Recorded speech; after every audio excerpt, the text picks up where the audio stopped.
Assalamualaikum warahmatullahi wabarakatuh.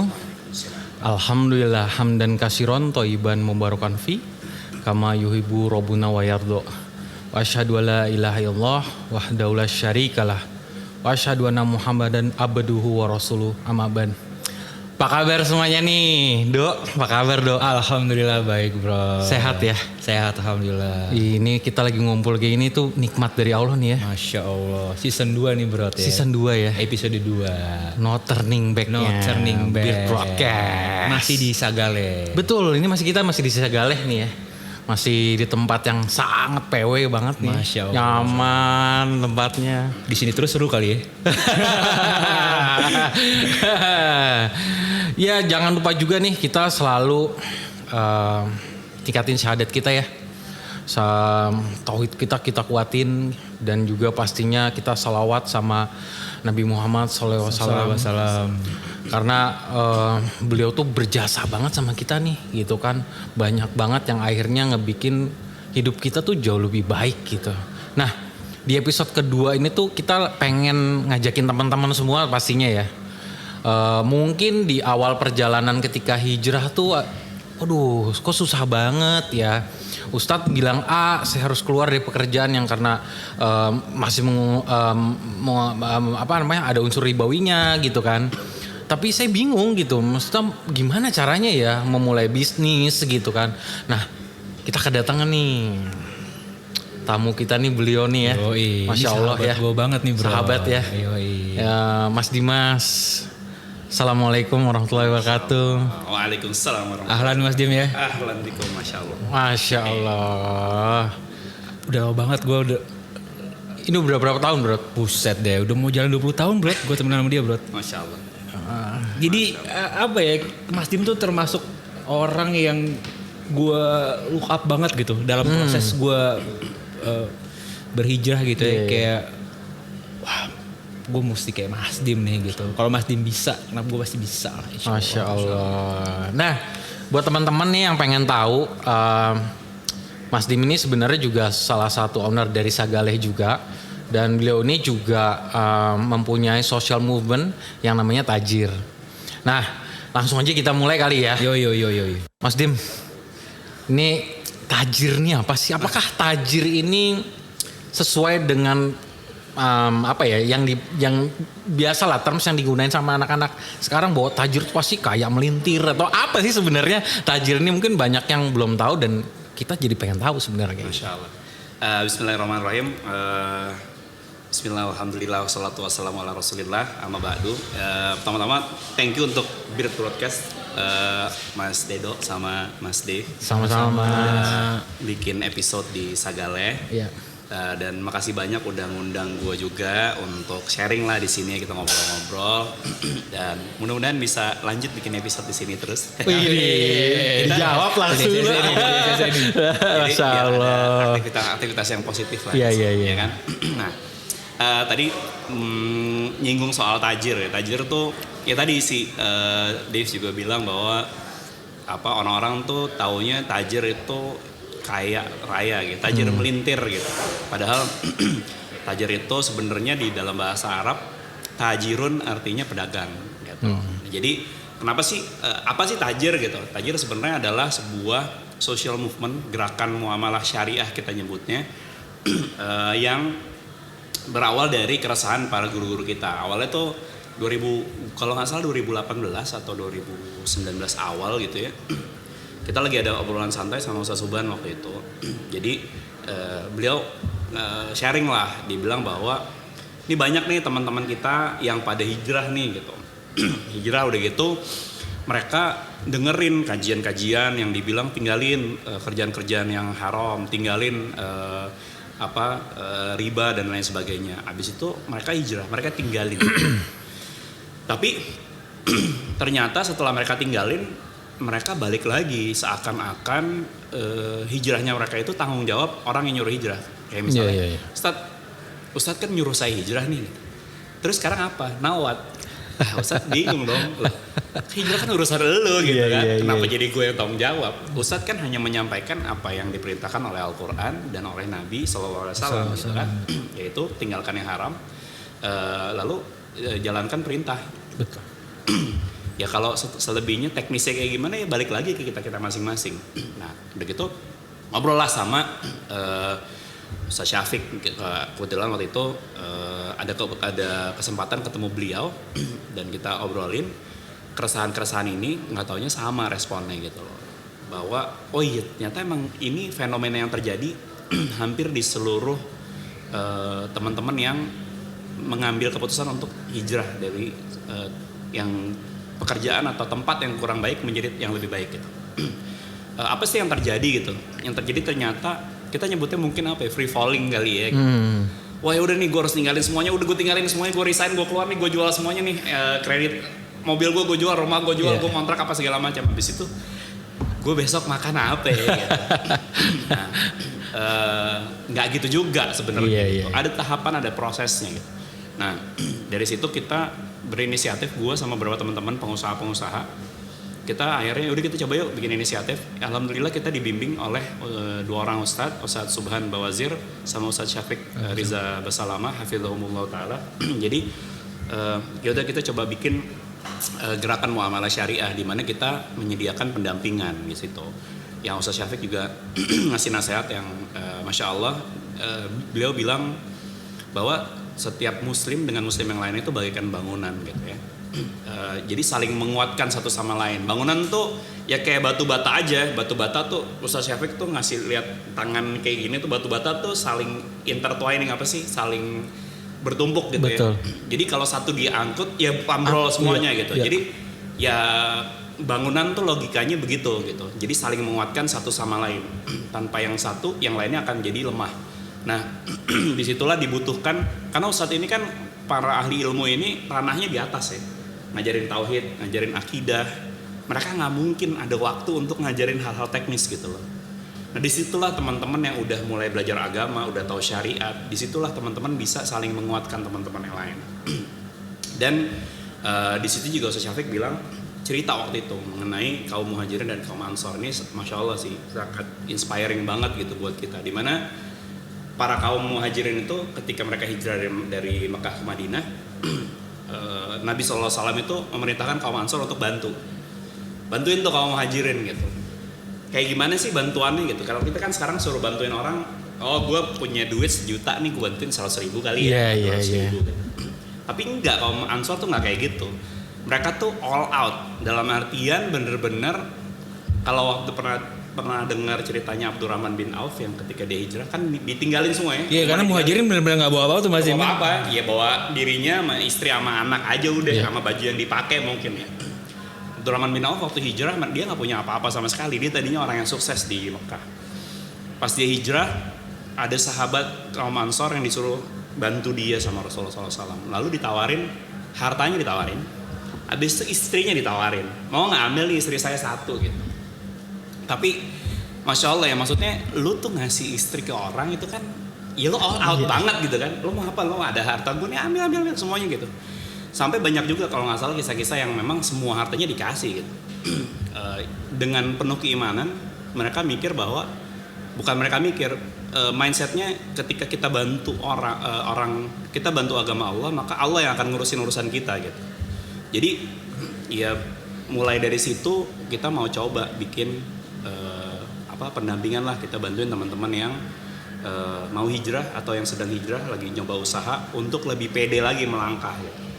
Dan ada juga bukan masalah sih, ada satu gap yang kita lihat bahwa sebenarnya banyak loh usaha-usaha bisnis atau pengusaha-pengusaha yang keren-keren bisnisnya yang nggak ketinggalan zaman gitu loh.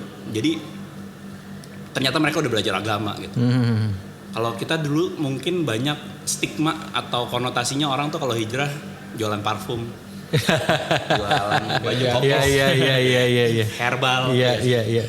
Bukan berarti itu salah, itu bagus banget gitu loh. Itu kan jalan yang dipilih.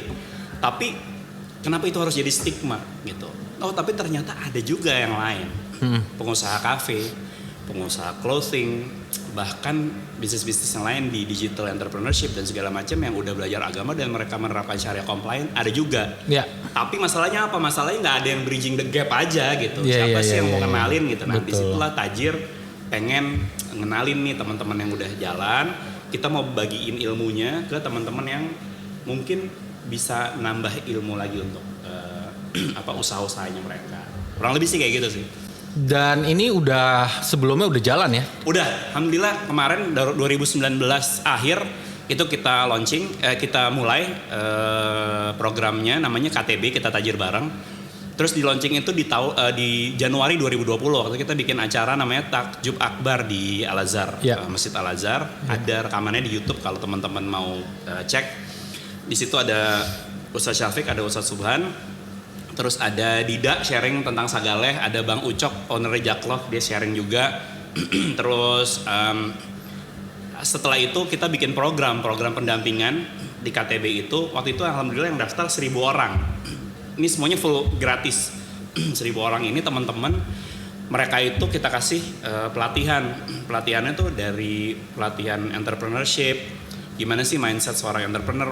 Ada Dr. Reza Abdul Jabar, dia tuh petani Indonesia. Yang di Aussie ya Mas? Di Australia. Iya. Dia punya berapa? 3.000 hektar kalau nggak salah. Masya Allah. Di Australia. Dia sharing mengenai entrepreneurship, gimana sih seorang muslim itu harus punya etos kerja gitu loh. Ternyata etos kerja muslim tuh nggak bisa tidur-tiduran, harus semangat dan lain sebagainya. Terus ada Bang Ucok Nasution, owner Jaklov. Dia sharing tentang melihat peluang kayak gimana. Ada Mas Muhammad Ismail, CEO-nya Zahir Internasional, POS sistem akuntansi yang udah puluhan tahun. Dia sharing mengenai gimana mengelola keuangan. Terus ada lagi Bro Agam yang ownernya Anomali sama Flip Burger. Dia sharing gimana sih caranya ngelihat pasar gitu. Terus ada lagi owner-ownernya Brodo, Yuka sama Tuta. Dia juga sharing gitu. Jadi kita ngasih tahu nih bahwa kita tuh banyak loh peluang gitu, nggak usah takut. Allah tuh udah hamparin rezeki kita tuh luas banget. Betul. Jadi udah nggak usah takut melangkah. Dan yang paling penting sebenarnya a sense of security bahwa lu rame-rame nih hijrah gitu. Ya. Lu tuh nggak sendiri. Itu penting tuh ya. Itu Nah yang itu sangat- dia itu kan penting, yang kita Bro. omongin kan. Itu Bro. penting, Maksudnya, Bro. kenapa tujuan si season 2 ini kita mau ngajak ngobrol teman-teman kita yang ya pebisnis dan segala macam, dia buat nguatin teman-teman kita yang di luar gitu, Benar. yang supaya mereka nggak ngerasa sendirian Benar, gitu. nggak bingung karena kan harus ngapain ya. Ya gitu. tadi kayak Mas Dim cerita, kayak di saat kita udah mutusin buat ninggalin semuanya tiba-tiba sendiri gitu kan. Ini Ustadz kagak tanggung jawab, terus gue mau ngasih makan apa nih kan? Ternyata ada Iya. ada tajir gitu segala macam. Dan Mas Dim, ini bakalan ada yang keduanya nggak sih? Karena Insya yang pertama kan udah selesai ya. Udah, yang pertama alhamdulillah udah selesai. Dari 1.000 orang yang terpilih, kita narrow down, kita kecilin jadi 200 orang yang dengan nilai-nilai terbaik. Jadi waktu itu pas program itu ada mereka harus ikut quiz, mereka ikut ujian. Jadi kita lihat tuh keistiqomahan mereka, karena program ini kan gratis kan. Iya. Beda sama program berbayar yang memang lo udah keluarin duit dan lo serius. Mereka harus ngikutin lah ya kalau bayar Iya, gitu. Kalau ini gratis, jadi kita balikin lagi. Siapa yang memang benar-benar niat, benar-benar istiqomah, ngikutin semuanya, ya udah kita kasih 200 orang yang nilai terbaik, mereka kita masukin ke kelas yang advance, di mana di situ ada pelatihan-pelatihan mengenai creative communication. Di situ ada teman-teman dari Hood Advertising Agency, ada Rama Mafida, mereka ngejelasin creative thinking lah, ada Om Boy, ownernya Kurm, graphic designer, dia ngejelasin layout tuh gimana, tipografi dan segala macam. Terus ada fotografer, ada si Tegar Umbara, dia ngejelasin foto tuh kayak gimana. Nah abis itu alhamdulillah teman-teman ini banyak yang mengaplikasikan ilmu-ilmu yang dia udah dapat ke bisnis-bisnisnya gitu loh. Iya. Instagramnya dibagusin, fotonya lebih cakep, Iya. terus mereka komunikasi copywritingnya kayak gimana Iya. gitu. Ya kita mencoba sharing, ya itu sih, jangan pernah remehkan kebaikan sekecil apapun. Betul. Jadi ada satu nasihat dari Ustaz Subhan dan Ustaz Syafiq sih waktu itu bilang bahwa kita kan, lu punya apa sih gitu, lu nulis buku, ada nggak buku agama? Nggak ada kan. Betul. Lu hafal berapa Al-Quran, hafal nggak? Enggak. Hadis lu hafal berapa? Iya. Nggak ada. Terus lu bisa sharing apa yang bisa lu punya untuk amal jariah lu, untuk bekal lu di akhirat nanti. Iya. Lu kan punya ilmu dunia, ya udah sharing aja itu. Kalau itu bisa bermanfaat, kayak misalnya waktu itu gue lagi santai nih bikinin kopi buat Ustaz Syafiq waktu itu. Ustaz bilang gini, Bang, udah pernah bikin video YouTube belum? Bikin kopi? Belum pernah Ustaz. Kenapa emang Ustaz? Ini kan bisa bermanfaat buat orang. Kalau orang bisa belajar kopi karena video antum, dia bisa mencari penghidupan dari situ. Dan itu jadi manfaat buat dia, itu jariah buat yang ngajarin. Jadi sebenarnya ya kita selalu mengencourage teman-teman profesional di luar sana yang udah belajar agama, udah ngaji, sharing lah apa yang lo punya, nggak usah pelit. Karena dunia ini cuma sementara doang, yang lo punya itu ya lo sharing aja gitu. Nggak usah udah ilmu dunia nih udah kita kasih lah itu buat jariah kita. Dan teman-teman yang butuh ilmu ya silakan di sini. Makanya Tajir tuh kita bikin ini jadi ekosistem sih. Yang punya ilmu dunia ya lu jadi jariah lu, yang perlu ilmu dunia ya udah di sini tempatnya untuk kita bermuamalah gitu. Cocok nih berat ya. Masya Allah. Buat brother dan sister di luar sana yang ada website yang bisa dikunjungin aja. Ada Instagramnya @temantajir, websitenya tajir.co.id. Itu bisa dicek tuh semua. Insya Allah program-program kita insya Allah akan kita share kebanyakan sih sosial media di WhatsApp ya. Di Instagram. Jadi kebanyakan memang kita sharing program-program kita ada di Instagram. Insya Allah nih tahun ini semoga Allah mudahkan di mulai bulan Syawal ini kita akan mulai lagi KTB 2.0. Kita tajir bareng 2.0 untuk teman-teman yang mau belajar. Nanti kita akan sharing apa sama siapa aja ya silakan di follow. Ih, Masya Allah. Gue ikut nih. Daftar. Ikut.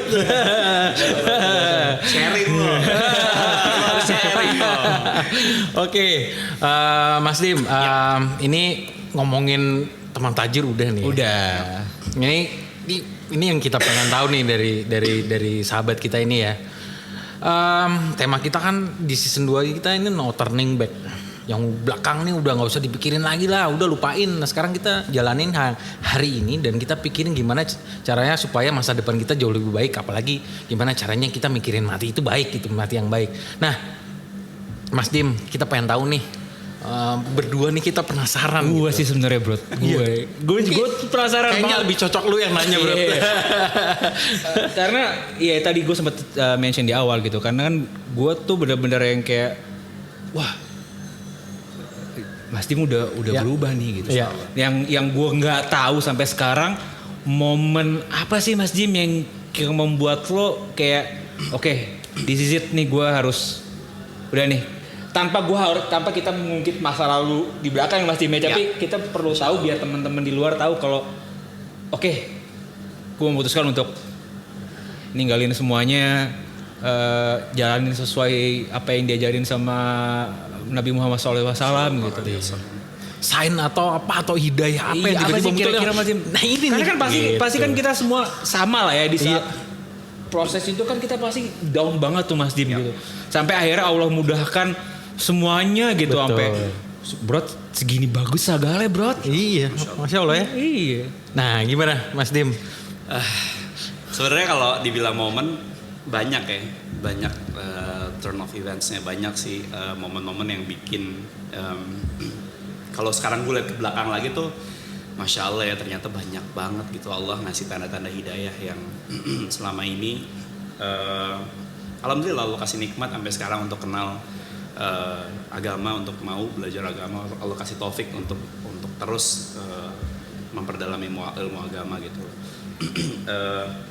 Dulu sih awalnya pas zamannya gue muda kali ya, mungkin gue nggak tahu sih ada teman-teman yang pernah ngerasain atau enggak, tapi gue sih waktu itu lumayan sering tuh ngerasa anxiety kali, apa sih sebuah keresahan gitu, dimana gue pagi siang sore itu gue bisa kayak seneng-seneng, gue ketawa ketiwi hahaha sama teman-teman, ngumpul di mana gitu loh, terus pulang nyampe rumah gue sendirian di kamar, waktu itu belum nikah.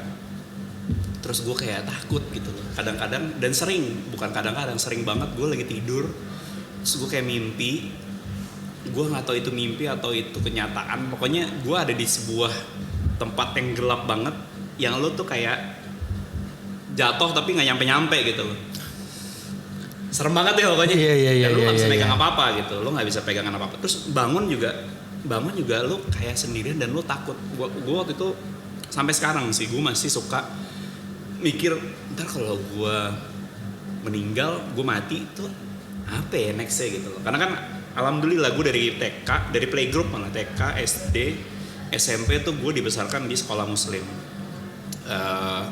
Jadi fitrah gue sebagai seorang muslim tuh udah diperkuat dari kecil. Iya. Gimana sih konsep akhirat, gimana sih konsep kematian bagi seorang muslim, konsep ya itu semuanya tuh udah dijejelin lah dari kecil. Jadi ketika gue di masa labil itu balik ke situ lagi tuh, Allah mudahkan untuk mikir balik ke situ lagi. Tapi gue nggak punya jawabannya gitu. Gue sering banget mikir bahwa ntar kalau udah meninggal, kan akhirat itu kan abadi ya. Betul. Lu pernah gak sih mikir bahwa di dalam keabadian itu tuh ini gak ada yang pasti gitu. Sekarang gue udah hidup sekian puluh tahun, ini aja gue tahu nih nanti ada end-nya, meninggal kapan gitu. Dan gue tahu gue punya target gitu. Gue punya target, oh ntar umur segini begini, oh ntar gue punya anak begini, ntar cucu gue gini. Kita mikirin gitu. Tapi ketika kita ada di sebuah ketidakpastian, kita tuh pasti akan takut. Betul. Ya kan? Ntar nih lu selamanya hidup nih di tempat ini. Asli. Lu pernah mikir gak sih konsep selamanya tuh lu gak bisa megang apa-apa men. Iya udah gak ada, lu gak punya pegangan apa-apa. Iya. Gue harus belajar apa ya. Nah udah tuh, gue udah sempet sering mikir kayak gitu tuh.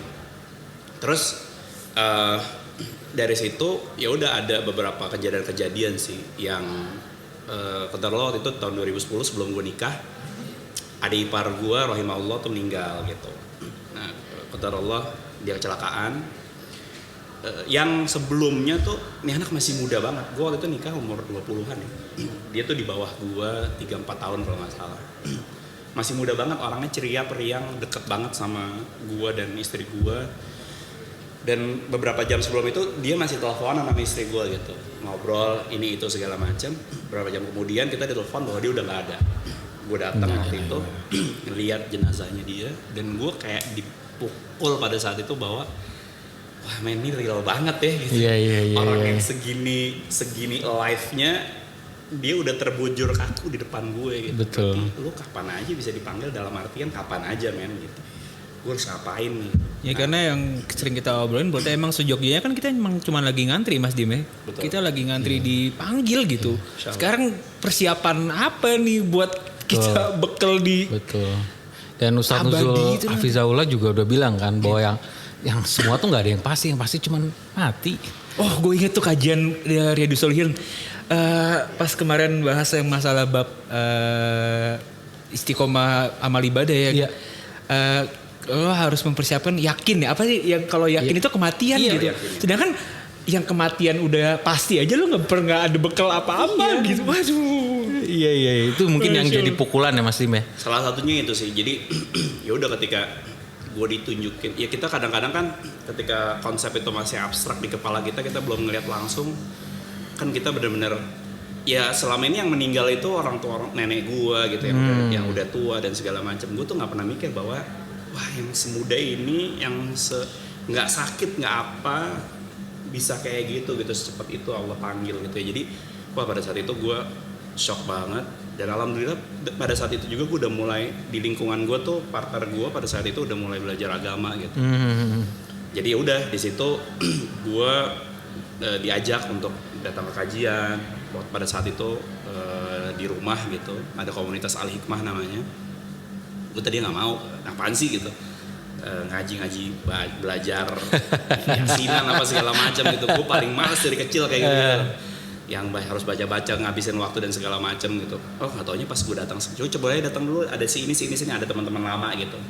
Udah pas gue datang ternyata ngebahas ilmu tuh kayak gini ya, asik gitu. Dan wah banyak banget yang gue nggak tahu tentang agama ini gitu. Dan ternyata agama Islam tuh agama yang ilmiah banget gitu, seilmiah itu semuanya sampai ada database-nya, ada bukti-bukti otentiknya dan lain sebagainya. Dari situ gue ya udah deh, gue coba nih ikutin. Ya lingkungan pada saat itu benar-benar alhamdulillah Allah mudahin banget gitu ya. Dari situ udah mulai tuh kita manggil guru ngaji lah datang ke kantor untuk belajar tahsin. Terus anak-anak teman-teman yang aktif di kajian tuh mulai bermuamalah sama kita. Akhirnya tuh Allah mudahin kita tuh untuk punya lingkungan yang semuanya sama-sama belajar agama gitu. Betul. Karena emang ya bener kan Rasulullah SAW bilang kan bahwa almar'u ala dini khalili kan, agamamu di atas agama sahabat kamu gitu loh. Jadi memang kita lingkungan tuh ngaruh banget sih gitu. Dan alhamdulillah Allah mudahin pada saat itu gue untuk ngambil langkah-langkah yang nggak mudah sih sebenarnya, langkah-langkah itu. Kalau gue pikir lagi tuh nggak mudah, gue harus ninggalin hal-hal yang pada saat itu menjadi keseharian gue gitu. Tapi ya udah, alhamdulillah sampai saat ini. Iya. Nah, ini kita perlu tahu nih, ada nggak sih proses apa nih yang dinikmatin waktu lagi hijrah di awal-awal itu tuh, apa nih proses apa yang dinikmatin sampai banget ya? dari proses awal itu sampai sekarang yang lo nikmatin Mas Dim. Mungkin kalau the flashback, iya ya proses itu ternyata walaupun pahit tapi enak gitu. Ada nggak sih? Apa ya? Ya pada saat itu sih yang gue paling ngerasain nikmat banget tuh Allah kumpulin gue sama orang-orang yang masya Allah hafizahumullah, mereka baik-baik banget gitu. Jadi ya pada saat itu kayak Allah tuh kasih hidayah, kasih tunjuk tanda-tanda hidayah, terus dibukain semuanya tuh sampai gue tuh ngerasa bahwa gue bisa ngejarnya sambil kayak setengah lari gitu. Dari yang tadi gue bilang lingkungan kantor gue, abis itu tiba-tiba dari yang komunitas Al-Hikmah ini gue diajakin jadi pengurus aktif di situ. Terus disitulah pertama kali ketemu Ustadz Nuzul waktu itu. Terus akhirnya dibentuklah Rabbanians pada saat itu di tahun 2015 kalau nggak salah, atau gue lupa di awal-awal. Jadi kita aktif di situ, ketemu lagi orang yang lebih banyak lagi dari komunitas-komunitas yang lain. Habis itu ya udah, proses itu tuh yang bikin problem-problem gua yang ada di luar itu jadi lebih mudah sih. Jadi memang di luar itu tuh gue ninggalin hal-hal yang banyak banget yang gue tinggalin gitu.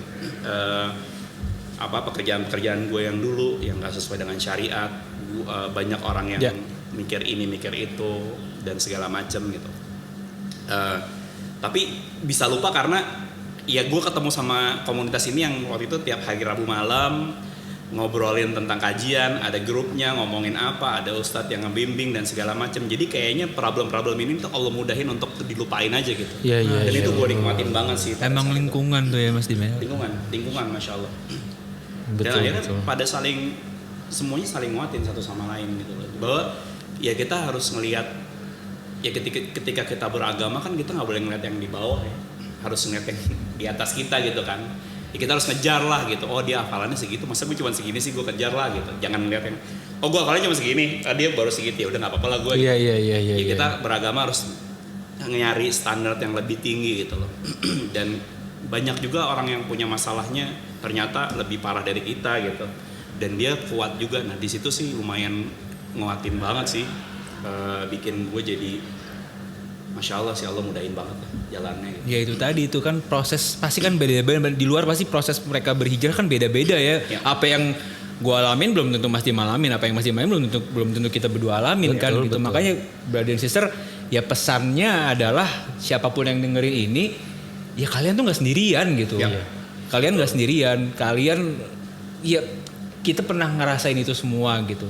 Dan kalau bisa, kalau memang kalian meninggalin, kayak lo cerita kemarin buat teman-teman lo yang dulu apa segala macam, ya lo langsung carilah teman-teman yang memang yang ngebimbing kita. Dan jangan sendirian sih. Iya. Berat banget gitu. Mendingan langsung cari teman siapa gitu yang betul-betul, dan ya istiqomah emang susah gitu, berat. Tapi mau gimana lagi, kita lagi mau jalanin syariatnya Allah gitu kan. Nah, Mas Dim, kayaknya kita butuh tips nih buat brother and sister di luar gitu ya. Kira-kira kalau mereka mau mulai berusaha itu kira-kira apa sih Mas Dim? Ilmu sih nomor satu ilmu. Yang pasti nomor satu ilmu agama dulu, karena alhamdulillah kemarin baru beberapa pekan ke belakang kita ada kesempatan untuk ngobrol sama Dr. Arifin Badri waktu itu. Beliau bilang bahwa waktu lagi obrolan santai sih, gue tanya, Ustadz gimana sih gitu, gue tuh kadang-kadang kalau berusaha tuh ambisi gue tuh dunia banget gitu. Gue punya satu usaha udah berjalan, gue pengen punya lagi. Udah berjalan, gue pengen punya lagi. Gue terus pokoknya nih kayak haus akan dunia banget gitu. Ustadz, jawabannya apa tau nggak? Ini gue lumayan kaget dan kebuka sih pandangan gue. Ustadz bilang gini, Pak, kalau Bapak nggak punya ambisi dunia, nggak usah usaha Pak. Kata Ustadz gitu. Wow. Iya, kalau Bapak nggak punya ambisi dunia, nggak usah usaha. Bapak usaha itu karena punya ambisi dunia. Yang membedakan seorang mukmin dengan orang awam itu apa sih sebenarnya? Jadi usaha itu mau ujung-ujungnya orientasinya dunia sama orientasinya akhirat, di prosesnya itu sama. Semuanya harus komersil, profesional, amanah, semuanya sama. Ustadz waktu bilang, contohnya saya Pak, saya ngejalanin ini kampus agama, STDI dia bilang. Emang dikira saya pas token listrik habis, saya berdoa sama Allah, ya Allah token listrik habis, tolong dong datengin rezeki. Kayak gitu Pak, saya usaha juga nyari siapa yang ini bayar dari mana, bisnis kayak gimana, sama. Nah apa sih bedanya yang ngebedain bisnis yang orientasinya agama sama bisnis yang orientasinya dunia? Ternyata di ujung dia bilang, di ujungnya ketika udah orientasinya akhirat, berapa yang mau lo sedekahin, di situ dilihat komitmennya gitu. Ya lo kalau bilang dari awal, oke, orientasi gue akhirat nih, nanti 25% atau 20% atau 50% mau gue sedekahin, pas udah datang keuntungan 1M, bener nggak lo keluarin 500 juta dari situ? Di situ kan pertanyaannya gitu. Tapi pas along the way prosesnya ini harus tetap profesional.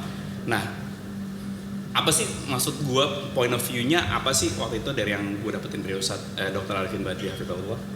Ternyata ya ini duanya harus balance sih. Ilmu agama itu yang bisa bikin mindset kita mikir bahwa ya semua ini kita kerjakan karena perintah Allah dan Rasulnya gitu. Jadi ya kita nggak boleh melanggar syariat. Ya. Kita harus menjalankan sesuai dengan apa yang diperintahkan oleh Allah dan Rasulnya melalui Al-Quran dan sunnah-sunnah Rasulullah SAW. Entah itu dari prosesnya, dari kita sebagai pengusaha gimana kita harus amanah, gimana etos kerja seorang muslim, gimana mindset kita terhadap rezeki. Itu kan ilmu agama di situ. Bahwa rezeki ini udah diatur. Kerjaan kita tuh cuman ikhtiar aja. Mau lo kerja 3 jam sehari sama 24 jam sehari, rezeki lo gak akan berubah segitu-segitu aja. Nah itu kan mindset itu bisa dapetin dari ilmu agama. Betul. Gak akan lo dapetin di ilmu dunia. Tapi ilmu dunia nih di proses ini tetap harus diperluin.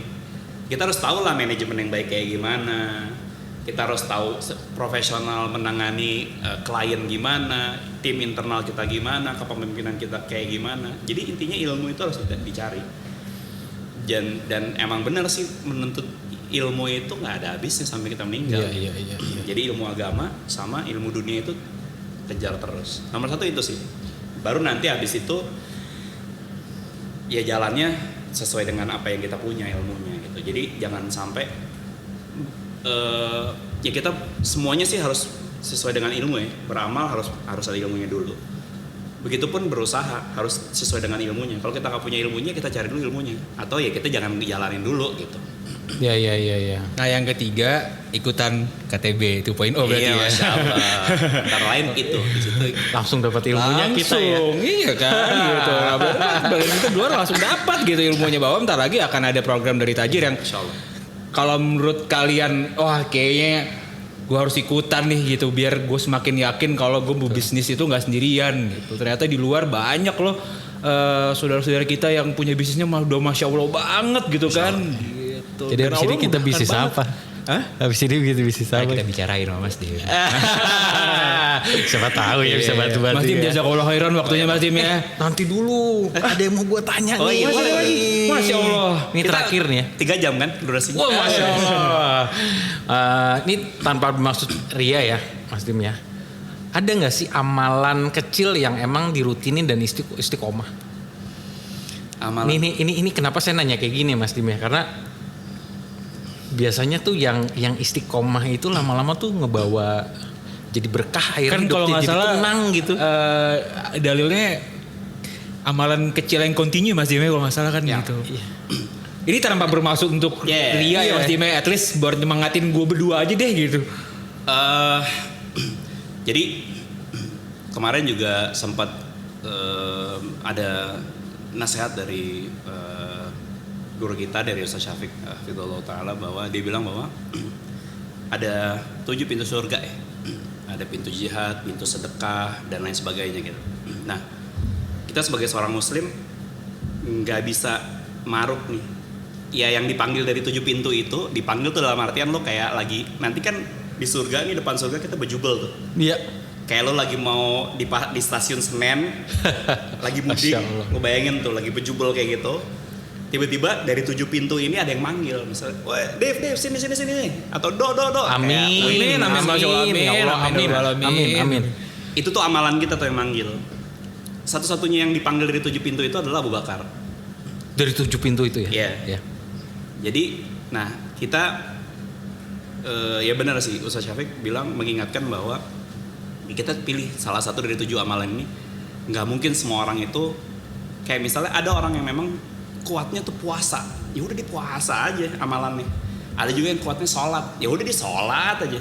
Ada juga yang memang dia Allah kasih kelebihan harta, kuatnya sedekah, ya udah dia sedekah aja.